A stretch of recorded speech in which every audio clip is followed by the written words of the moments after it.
Hello and welcome back to It's Called Soccer, where we discuss soccer and soccer-related topics from the perspective of an American sports fan. I'm your host, Michael. Coming up on today's episode, I'm going to be discussing the Premier League team that I am a supporter of and what potential players they could sign in January and this summer. So if that interests you, please stay tuned.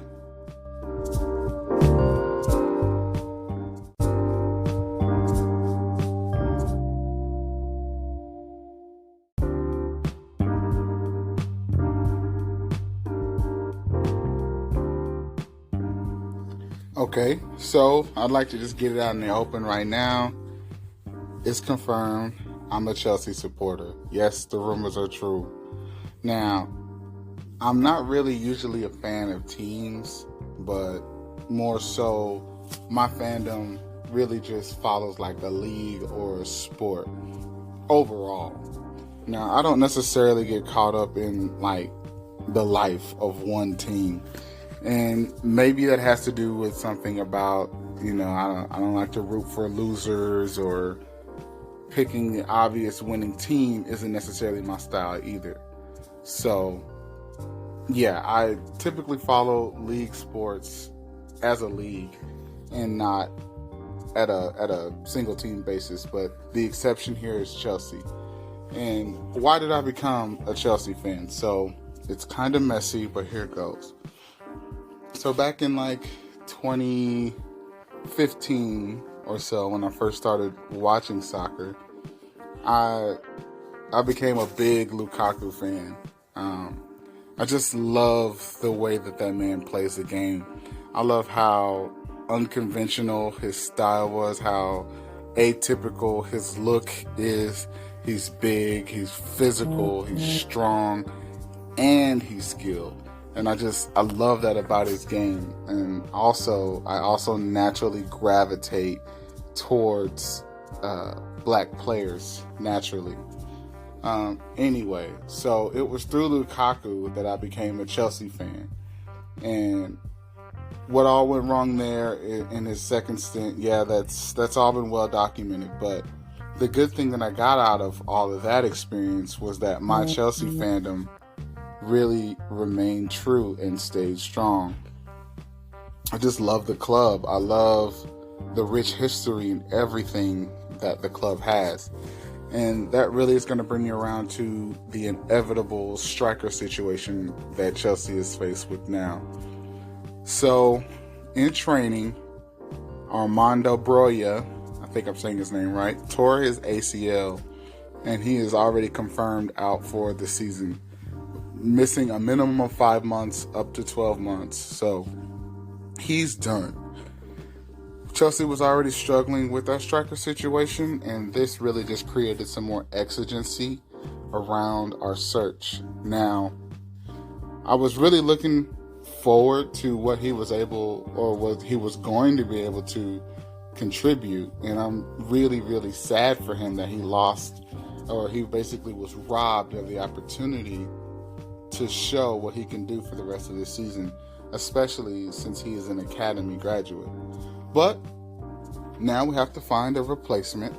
And on this podcast, I know we've talked about Cristiano Ronaldo ad nauseum here, so I'm not even going to pretend like that's a real possibility.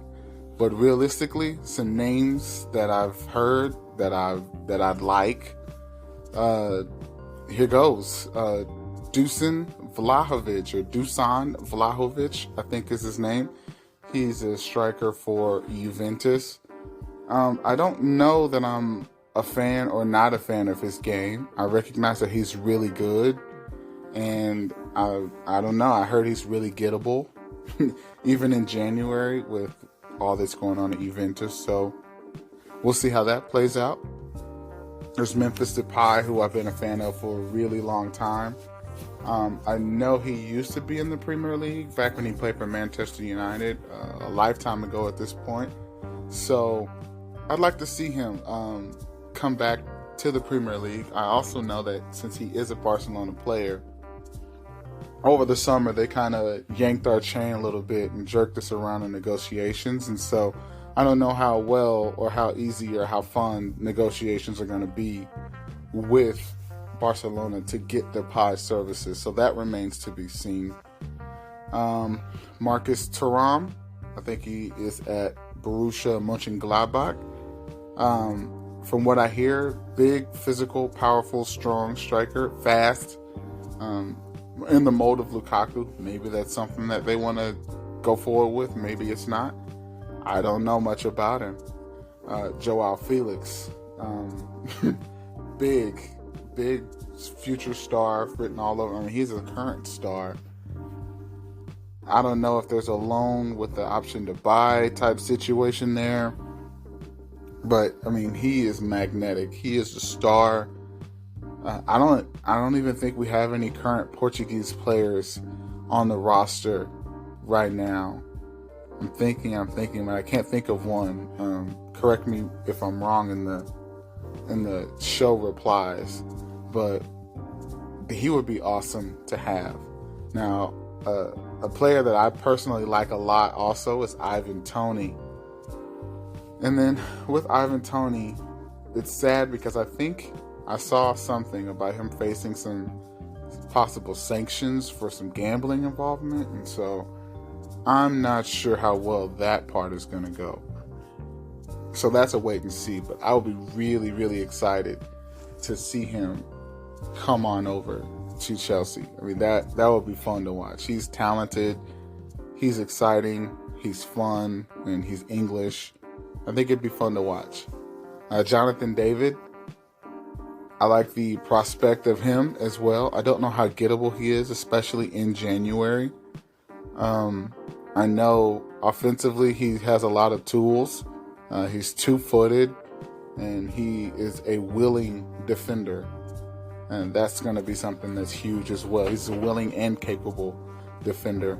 Gonzalo Ramos, he's the guy who just had a hat trick in Portugal's 6-1 beatdown of Switzerland. That I don't know much about him at the club level or his abilities, so I know he's a hot name from the World Cup, and you have to be careful with those. And lastly, Noah Okafor. And I think he's at Red Bull Salzburg in the Austrian league. And a few months ago, I had been kicking around in Football Reference. And I was just playing around with some statistics. And I was obviously, at that time, admiring a Chelsea player who is Didier Drogba. And I hit like the similar players tab, and Noah Okafor's name popped up. And so I clicked on his page, and I go and I'm scrolling through all the stats, and he just stood out in a lot of statistical categories that strikers do. So I think for some people he's a sleeper, for some he's an up-and-coming player. I don't know how realistic of a signing he is as of yet, but man, I think he would be really, really good, and I'm glad his name is being mentioned in the traffic of the Chelsea transfer. And then also there's Rafael Leao, and I know he's not a number 9, but he's still an exciting player. And I think I've even seen a report that Chelsea tried negotiating with his reps or with AC Milan during the World Cup, but the bid of 60 mil got rejected, and they pretty much have to go with a full 128 million. And I'm not sure that that's something that they're willing to do right now. But, these are truly exciting times, and even though these times aren't exciting due to the fact that Broja's out, I still am excited about signing another striker to see us compete in the league. And the fact that we're only getting this opportunity because of Broja's injury is not lost on me at all, and I want to wish him a speedy recovery.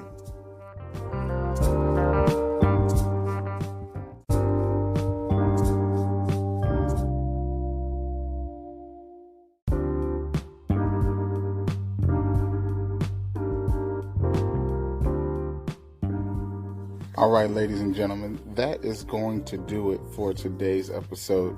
I'm glad that I got it out in the air, that I am a Chelsea supporter, and it's something that I'm very proud of, at least at this stage of things. So thank you for tuning in and listening to me today. If you don't mind, please consider subscribing and reviewing the podcast on whatever platform that you're listening to it on. It really, really helps me out, and I can't thank you enough for doing so. So stay tuned for the next one, and I'll catch you later.